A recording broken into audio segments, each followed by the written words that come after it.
And with the recognition that I run a risk that other members will come back with one last question, James, you're going to get the last bite, but then once you're done with that question, appreciate, and I think I can speak for all of the members, we would all echo what all the members on both sides of the dais would agree with what Senator Rubio and I have just said.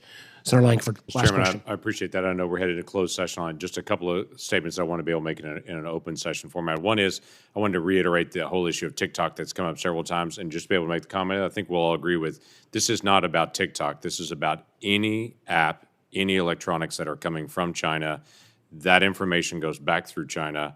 So I don't want us to just zero in and just say this is just a TikTok thing, and if we can deal with TikTok, then it's solved. That's not true. There are other apps, there are other things that are coming out of China that are electronic that are doing the exact same thing, just in different areas. Just TikTok is kind of the big dog in this.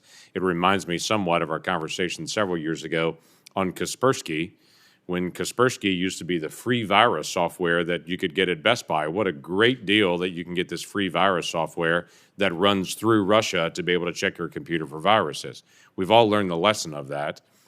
I don't think we've learned the lesson on China, so I want to be able to reinforce that this is much bigger than just a TikTok issue, though they're the big dog. The second one is just the issue about what's happening on our southern border. There's some comments that are made in the public statement about this being a Western Hemisphere.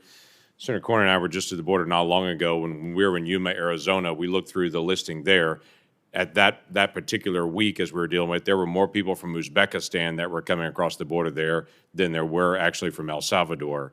When we were there, we actually walked up as the Border Patrol was arresting 2 Chinese nationals coming across, and we're fully aware we're dealing with more than 100 Russian nationals that are crossing our border every single month illegally.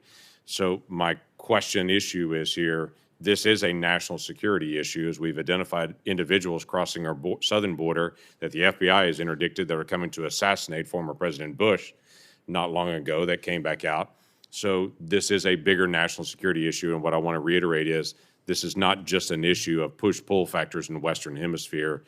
The openness of our border is also facilitating individuals that I would assume the FBI is not able to be able to keep tabs on, the Chinese nationals and Russian nationals and others that are coming into our country that are quote-unquote seeking asylum, but we don't know where they are in the country. Is that true or false on that?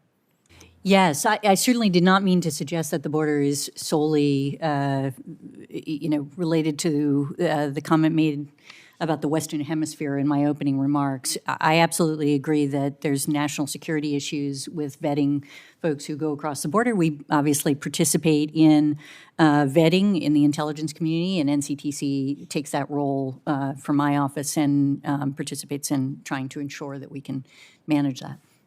Dr. Ray, are you able to keep tabs on these individuals when they're coming in? Has that been assigned to you? We're not able to keep tabs on every single person who comes in, certainly. We have all sorts of investigations into certain people who get in, and we try to work very hard on both sides of the border to support DHS's efforts and to some extent our neighbors south of the border from preventing them from coming in. Thank you. Mr. Chairman, thank you. Thank you all again. Please take back our thanks to all the members. And I would again ask our audience, please, to allow our witnesses to leave first, and we will reconvene immediately after those of us who have not voted on the last vote. Thank you.